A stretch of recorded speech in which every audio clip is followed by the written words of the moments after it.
Kyrie Jesu Domine, dona eis requiem.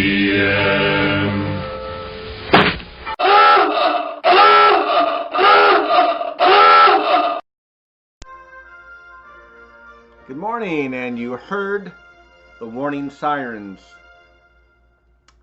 So I go to bed fairly early and I get up fairly early. I wake up during the middle of the night once or twice, sometimes laying in bed for a while. One of my nocturnal activities is to listen to podcasts, usually to help me fall asleep, or if I don't fall asleep, to learn something. And I have Fox Nation, so I have to listen to Tucker sometime between the midnight and 3 o'clock hour when I'm in and out of sleep. Or I go to bed listening to him if I go to bed late enough for it to be uploaded to Fox Nation. And last night he was pretty hard on the president. And it's one of the things I like about Tucker. No passes for anyone. There should be no passes for anyone. And he couldn't believe he was comparing that Barack Obama would have been more forceful in dealing with this than President Trump. And I believe that's true.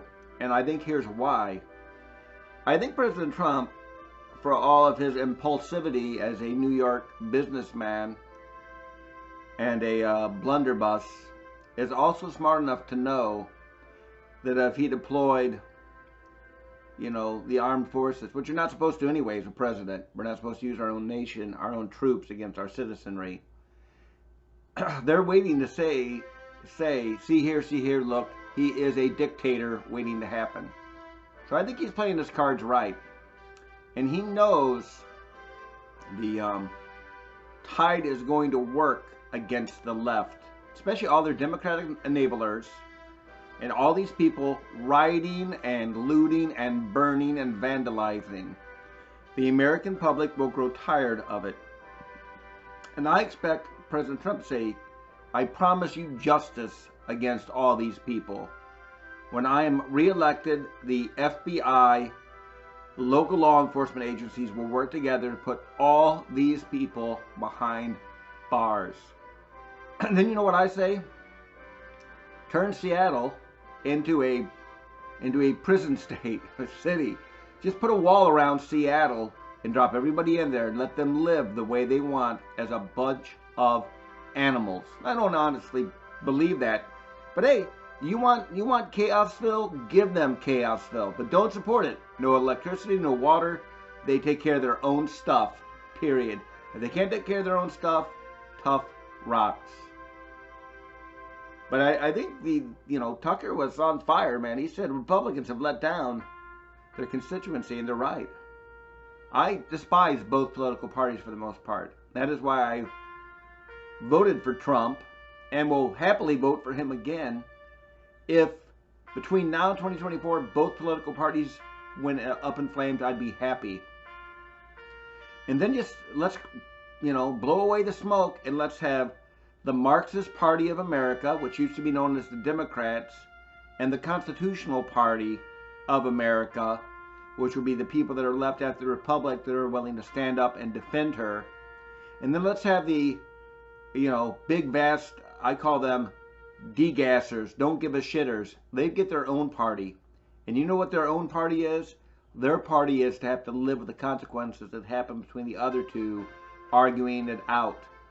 Don't be a degasser, huh? Gas. Give a shit. We all should. We all should care about where our nation is going. I'm not saying pick up guns and run out and fight the powers. But be engaged. Be aware.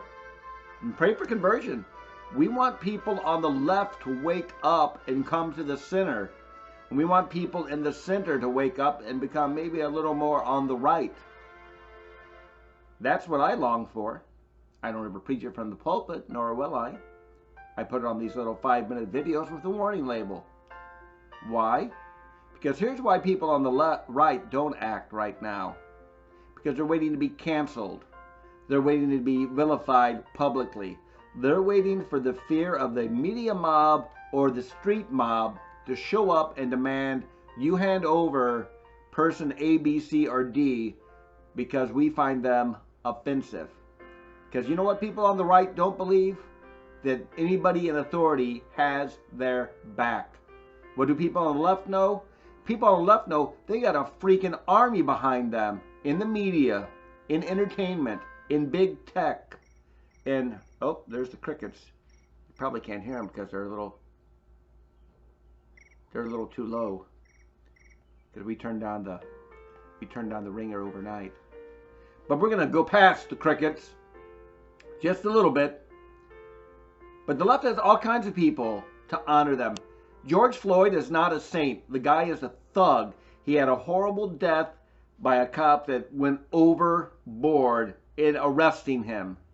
But George Floyd is not a saint. Most of the people honored by the media and Black Lives Matters are not honorable people. To extol them is insane. Changing St. Louis? Forget it.